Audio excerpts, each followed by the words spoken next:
Hello മക്കളെ, നമ്മളിത് study ടൈമിൽ എടുക്കുന്നത് 4ാം ക്ലാസ്സിൻ്റെ മാത്സിൻ്റെ ഫസ്റ്റ് ചാപ്റ്ററിൻ്റെ പാർട്ട് 2 ആണ് കേട്ടോ. പേജ് നമ്പർ 15 മുതലാണ്.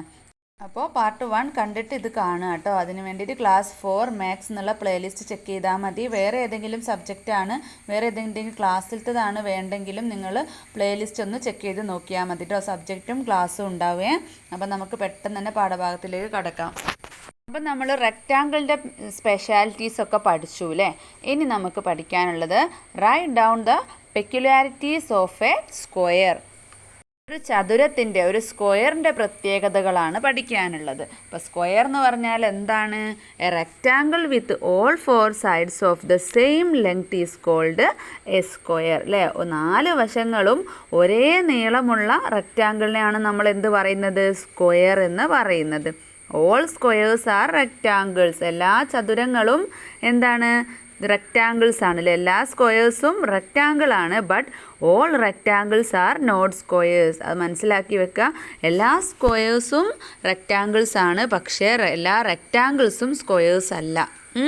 എല്ലാ സ്ക്വയേഴ്സും റെക്റ്റാങ്കിളാണ്, പക്ഷേ എല്ലാ റെക്റ്റാങ്കിൾസും സ്ക്വയേഴ്സ് അല്ല. എന്തുകൊണ്ടാണ്? അത് 4 വശങ്ങളും തുല്യമായാൽ മാത്രമേ അത് സ്ക്വയർ ആവുള്ളൂ. 4 വശങ്ങളും തുല്യമല്ലാതെ തുല്യമായതും ഏതായാലും എന്താണ്? അത് റെക്റ്റാങ്കിളാണ് കേട്ടോ. ഇനി താഴെ ആ ബോക്സിൽ സ്ക്വയേഴ്സിൻ്റെ പെക്യുലാരിറ്റീസ് ആണ് എഴുതേണ്ടത്. മൈ ഫൈൻഡിങ്സ് നമ്മൾ കണ്ടെത്തിയത് എഴുതുക. ഒന്നിവിടെ തന്നിട്ടുണ്ട്. ദെർ ആർ 4 സൈഡ്സ് അല്ലേ. ഒരു സ്ക്വയറിന് 4 സൈഡ്, 4 വശങ്ങളുണ്ട്. പിന്നെ എന്തെഴുതാം? ദെർ ആർ 4 കോർണേഴ്സ് അല്ലേ. 4 മൂലകളുണ്ട്. അതുപോലെ തന്നെ ഓൾ സൈഡ്സ് ആർ ഈക്വൽ. ഒരു സ്ക്വയറിൻ്റെ 4 വശങ്ങളും ഈക്വൽ ആണ്. Opposite sides are parallel. എതിർവശങ്ങൾ സമാന്തരമായിരിക്കും. അപ്പോൾ 4 കിട്ടിയല്ലോ. അടുത്തത് square within rectangle. Draw a single line inside this rectangle to draw a square. അപ്പം നിങ്ങളോട് ഇവിടെ ഒരു റെക്റ്റാങ്കിൾ തന്നിട്ടുണ്ട്, കണ്ടല്ലോ. അപ്പോൾ അതിൻ്റെ നടുക്കൂടെ നിങ്ങൾ താഴോട്ട് ഒരൊറ്റ ലൈന് വരയ്ക്കുകയാണെങ്കിൽ നിങ്ങൾക്ക് സ്ക്വയർ ആയിട്ട് കിട്ടും അല്ലേ. 2 സ്ക്വയർ ആയിട്ട് കിട്ടും. അപ്പോൾ നിങ്ങൾ നടുക്ക് നേരെ താഴോട്ട് വരയ്ക്കുക കേട്ടോ. അടുത്തത് making A cube. Draw squares as shown below in A thick sheet of paper and cut it with teachers help make A cube as shown. മക്കൾ താഴെ കാണിച്ച പോലെ തന്നെ ഒരു കട്ടിയുള്ള ഷീറ്റിൽ എന്ത് ചെയ്യുക? ഇതുപോലെ സ്ക്വയേഴ്സ് വെട്ടിയെടുക്കുക. എന്നിട്ട് ഈ ക്യൂബ് ഉണ്ടാക്കുക കേട്ടോ. ടീച്ചറുടെ സഹായത്തോടു കൂടെ ഈ ചിത്രത്തിൽ കാണുന്നത് പോലെ ഈ ഒരു ക്യൂബ് ഉണ്ടാക്കുക കേട്ടോ. Next geoboard. Make rectangles and squares using rubber bands on the geoboard in the math lab. Find the lengths of sides. അപ്പം നിങ്ങൾ എന്ത് ചെയ്യുക? മാത്സ് ലാബിലെ ജിയോ ബോർഡിൽ ഇതൊക്കെ റബ്ബർ ബാൻഡുകൾ ഉപയോഗിച്ചിട്ട് ഇങ്ങനെ ഓരോ ഇതിൻ്റെ മുകളിലും കുടുക്കിയിട്ട് എന്താണ് നിങ്ങൾ സ്ക്വയേഴ്സും അതുപോലെ തന്നെ റെക്റ്റാങ്കിൾസും ഒക്കെ ഉണ്ടാക്കുക. എന്നിട്ട് അതിൻ്റെ ലെങ്ത്ത് കണ്ടുപിടിക്കാനാണ് പറഞ്ഞിട്ടുള്ളത്. അപ്പോൾ റെക്റ്റാങ്കിൾസ് ആണെങ്കിൽ ലെങ്ത്ത് ഒരു ഭാഗത്തിൻ്റെ കണ്ടുപിടിച്ചാൽ അതിൻ്റെ ഓപ്പോസിറ്റ് സൈഡ് സെയിം ആയിരിക്കും അല്ലേ. അതുപോലെ തന്നെ സ്ക്വയർ ആകുമ്പോൾ എല്ലാ ഭാഗങ്ങളും തുല്യമായിരിക്കും അതിൻ്റെ ലെങ്ത്ത് ഉണ്ടാകും. അപ്പോൾ മക്കൾ സ്കെയിൽ ഉപയോഗിച്ചിട്ട് അളന്ന് എഴുതുക കേട്ടോ. What figure is got by looping a rubber band around a peg and 3 pegs nearest to it. അപ്പോൾ ചിത്രത്തിൽ ഞാൻ കാണിച്ചു തരാം. അപ്പോൾ ഇവിടെ പറയുന്നത് നിങ്ങൾ ഒരു ഡോട്ടിൽ ഒരു കുറ്റി, അതിൻ്റെ മുകളിൽ റബ്ബർ ബാൻഡ് കുടുക്കിയിട്ട് അതിൻ്റെ തൊട്ടടുത്തുള്ള 3 എണ്ണത്തിൽ നിങ്ങൾ ചെയ്യുകയാണെങ്കിൽ, 3 എണ്ണത്തിൽ നിങ്ങൾ റബ്ബർ ബാൻഡ് ഇടുകയാണെങ്കിൽ അത് ഏത് ഷേപ്പായിരിക്കുന്നു? ഉദാഹരണത്തിന് ഇതിലിട്ടിട്ട് അതിൻ്റെ തൊട്ടടുത്തുള്ളത് ഏതാ? ഒന്നിത് അല്ലേ. അപ്പോൾ അത് 3 എണ്ണത്തിലൂടെ ഇടുമ്പോൾ നമുക്ക് ഏത് ഷേപ്പ് കിട്ടും? സ്ക്വയർ. ഇതുപോലെയുള്ള ഷേപ്പല്ലേ കിട്ടുക. അപ്പോൾ നമുക്കിവിടെ സ്ക്വയർ എന്ന് എഴുതാം. അടുത്തത് math club. See how they have decorated the classroom for the math club inauguration. Math club ഇനോഗ്രേഷൻ്റെ ഭാഗമായിട്ട് കുട്ടികൾ ക്ലാസ് റൂം ഡെക്കറേറ്റ് ചെയ്തിരിക്കുന്നത് നോക്കിക്കേ. എന്തൊക്കെ ഉപയോഗിച്ചാണ് അവർ ഡെക്കറേറ്റ് ചെയ്തിട്ടുള്ളത്? Rectangular block, sphere, cube, cone അല്ലേ. അപ്പോൾ നമുക്ക് നോക്കാം. What all shapes are there among them. അവയിൽ എന്തൊക്കെ ആകൃതിയാണുള്ളത്? നമ്മൾ പറഞ്ഞു അല്ലേ. The picture below shows some of these shapes. Write the name of each under it. അത്തരം ഷേപ്പുകൾ താഴെ തന്നിട്ടുണ്ട്. അപ്പോൾ അതിൻ്റെ അടിയിൽ ഓരോന്നിൻ്റെയും പേരുകൾ എഴുതാനാണ്. ഒന്നാമത്തേത് എന്താണ്? കോണാണ് അല്ലേ. രണ്ടാമത്തേതോ ക്യൂബാണ്. മൂന്നാമത്തേത് റെക്റ്റാങ്കുലർ ബ്ലോക്കാണ്. നാലാമത്തേത് സ്ഫിയർ ആണ് കേട്ടോ. അടുത്തത് let's find out. Classify various familiar objects seen around you according to their shapes. Write the names of these object also. നിങ്ങൾക്ക് ഫെമിലിയർ ആയിട്ടുള്ള സാധനങ്ങൾ ഉണ്ടാവുമല്ലോ, ഓരോ ഒബ്ജക്ട്സ് നിങ്ങളുടെ ചുറ്റുപാടുമുള്ള സാധനങ്ങളുടെ ഷേപ്പ് നോക്കിയിട്ട് ഇതിൽ ഏത് ഷേപ്പുമായിട്ടാണോ മാച്ചാകുന്നത്, ഏത് ഷേപ്പാണോ ഉള്ളത് വെച്ചാൽ അതിന് താഴെ അതിൻ്റെ പേരുകൾ എഴുതാനാണ്. റെക്റ്റാങ്കുലർ ബ്ലോക്കിൻ്റെ താഴെ നിങ്ങൾക്ക് എന്തൊക്കെ എഴുതാം? ബുക്ക് എഴുതാം, bench, box, TV, computer, mobile phone, table, board തുടങ്ങിയ ഒരുപാട് സാധനങ്ങൾ എഴുതാം കേട്ടോ. ഇനി സ്ഫിയറിൻ്റെ താഴെ എന്തെഴുതാം? Orange, lemon, globe, ball, sun, moon തുടങ്ങിയ സ്ഫിയർ ഷേപ്പിലുള്ളതൊക്കെ മക്കൾക്ക് അവിടെ എഴുതാം കേട്ടോ. ഇനി ക്യൂബ് ഷേപ്പിലുള്ളത് ഡൈസ് എഴുതാം, ഷുഗർ ക്യൂബ്, റുബിക്സ് ക്യൂബ്, അതുപോലെ തന്നെ ഐസ് ക്യൂബ് എഴുതാം. അടുത്തത് കോണിൻ്റെ താഴെ എന്തെഴുതാം? ഐസ്ക്രീം കോണ്, പിന്നെ ക്രിസ്മസ് ട്രീ, ഫണൽ, അതുപോലെ തന്നെ പാർട്ടി ക്യാപ്പിലെ നമ്മുടെ ബർത്ത്ഡേക്കൊക്കെ വെക്കുന്ന ആ ഒരു ക്യാപ്പ്. അടുത്തത് 10 gram. 10 gram എന്ന് പറഞ്ഞാൽ എന്താണ്? The cover page of the textbook shown various figures formed using the shapes shown below. അപ്പോൾ താഴെ തന്നിട്ടുള്ള ഷേപ്പുകൾ ഉപയോഗിച്ചിട്ട് 7 ഷേപ്പുകളുണ്ട്.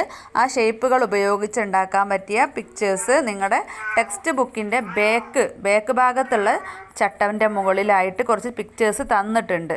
അതുപോലെയോ അല്ലെങ്കിൽ അതിലല്ലാതെ വേറെ ഏതെങ്കിലും പിക്ചേഴ്സ് ഉണ്ടാക്കാൻ പറ്റുമെങ്കിൽ അങ്ങനെയോ നിങ്ങളോട് ചെയ്യാനാണ് പറഞ്ഞിട്ടുള്ളത്. 10 ഗ്രാമിൻ്റെ ഒരു പ്രത്യേകത എന്താണെന്ന് വെച്ചാൽ ഒരു പിക്ചർ മറ്റൊരു പിക്ചറിൻ്റെ മുകളിലാവാൻ പാടില്ല കേട്ടോ. അല്ലാതെ അടുക്കി വെച്ചിട്ട് പുതിയൊരു പിക്ചറാക്കി മാറ്റണേ.